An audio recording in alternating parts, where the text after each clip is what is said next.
Next up, we're going to be doing grilled chicken, grilled spinach, and grilled cherry tomatoes. On our chicken, we are going to be using some apple jerk chicken rub. It does have some good spice. However, the flavors are going to be balancing themselves out when you match it with the tomatoes. It's going to kind of mellow everything out on your palate. This stuff here is great on pork, chicken, beef, and seafood as well. So what I'm going to do here is going to add some of this rub right on top. I'm going to rub this down nicely. I'm going to flip this, making sure both sides get rubbed down. And then we're going to grab some grapeseed oil.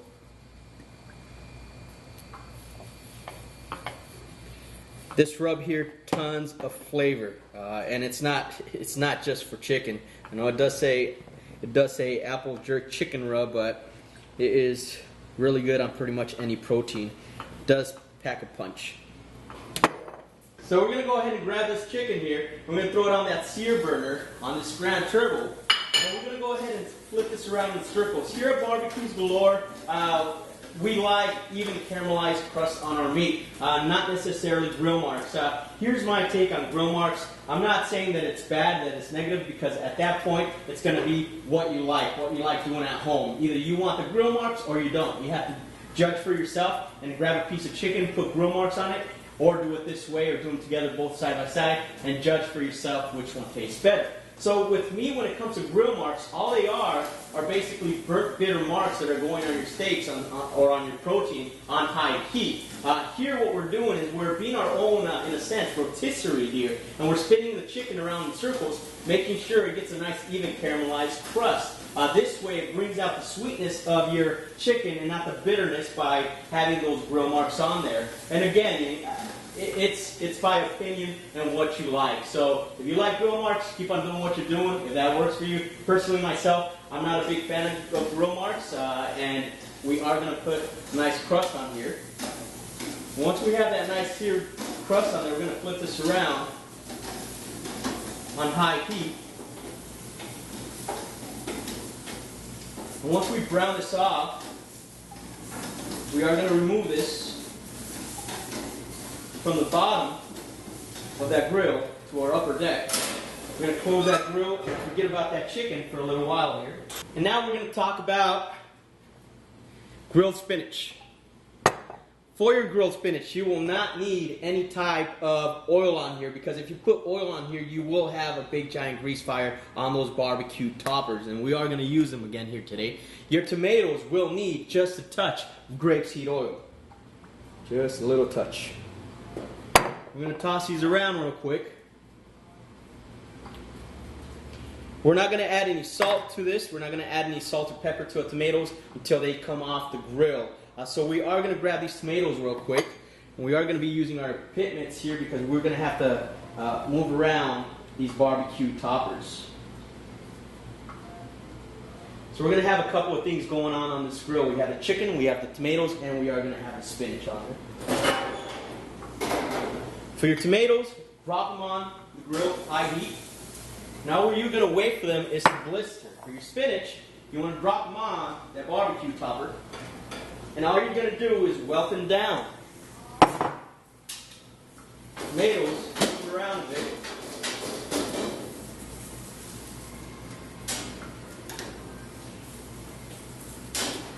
Your spinach is going to start wilting down really nice, and it's going to give this really nice grilled flavor because you have the flames coming down from the bottom of that barbecue topper. This is a great way, say you're doing creamed spinach and mushrooms. You can definitely reduce your cream, add whatever flavorings you want to that cream, grill your mushrooms and grill your spinach the same way on the barbecue topper, then grab them and throw them to the reduced cream, finish them with some salt, some pepper, and then put them on top or underneath your steak, however you want to do that at home. That's another great little tip you might want to use at home. Once you get this wilted down, your spinach is ready to go. Drop our spinach back in the bowl.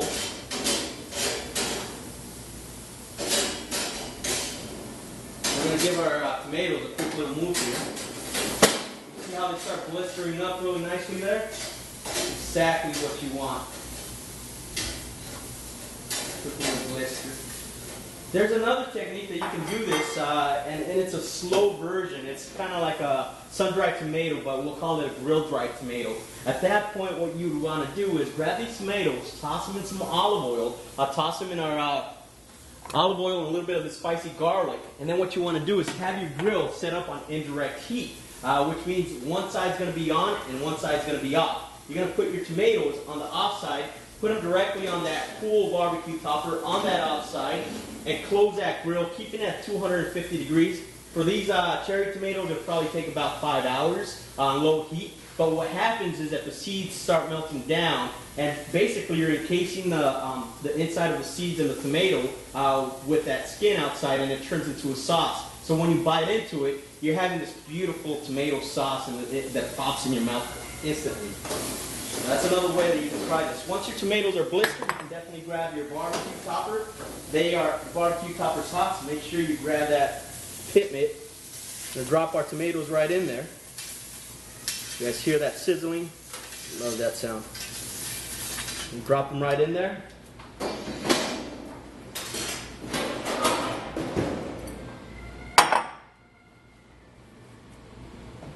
Now at this point, we are going to add some flavors to this. We are going to add some olive oil to this.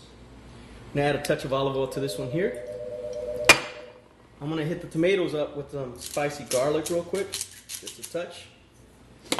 We're going to add some salt to our spinach, a little more salt to our tomatoes. And we're going to toss this about real quick.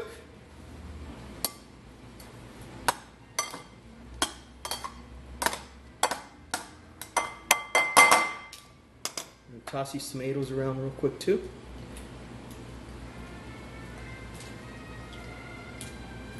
I'm going to grab some plastic wrap. Cover this up, and the steam should keep this nice and warm while your chicken is going on that grill.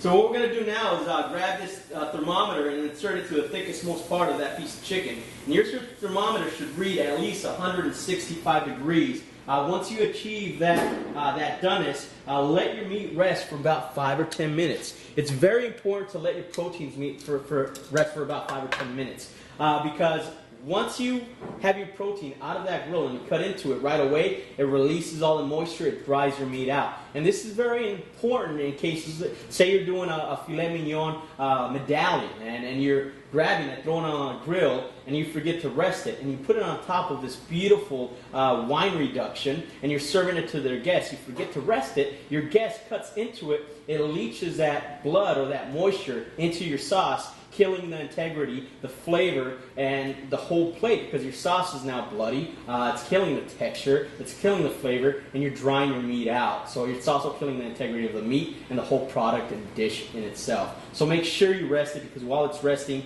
the inside stops boiling properly, and when you cut into it, after about 5 or 10 minutes, it doesn't release any moisture. The moisture stays in, that chicken stays moist, and you don't have no problems of killing the integrity of your plate. Now we're going to slice into this. You notice how beautiful and moist this chicken still is. You guys see that? There's still a lot of juices coming out, but it's not completely leaking juices onto my cutting board here. The knife that we're using today is a Tramontina, and this knife is made in Brazil. We actually sell it in our stores. It has a santuco style knife where it means it has little rivets here, so when you cut into tomatoes and potatoes, they don't stick to your knife. They actually fall off because of the air pockets in here, and it keeps its edge pretty nicely too. Start off with a little bit of grilled spinach. Drop it down right in the center of your plate. It's a beautiful green there. It's a little char.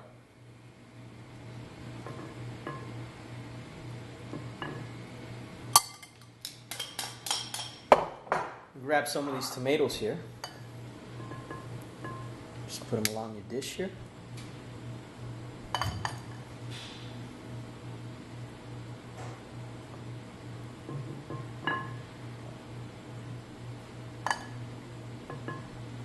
And grab our chicken.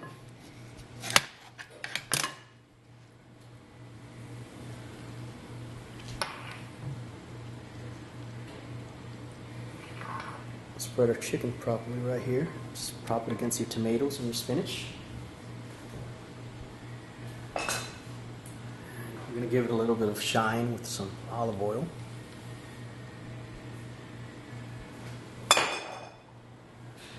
Bring out the flavors of that rub with some sea salt on top, and your dish is complete.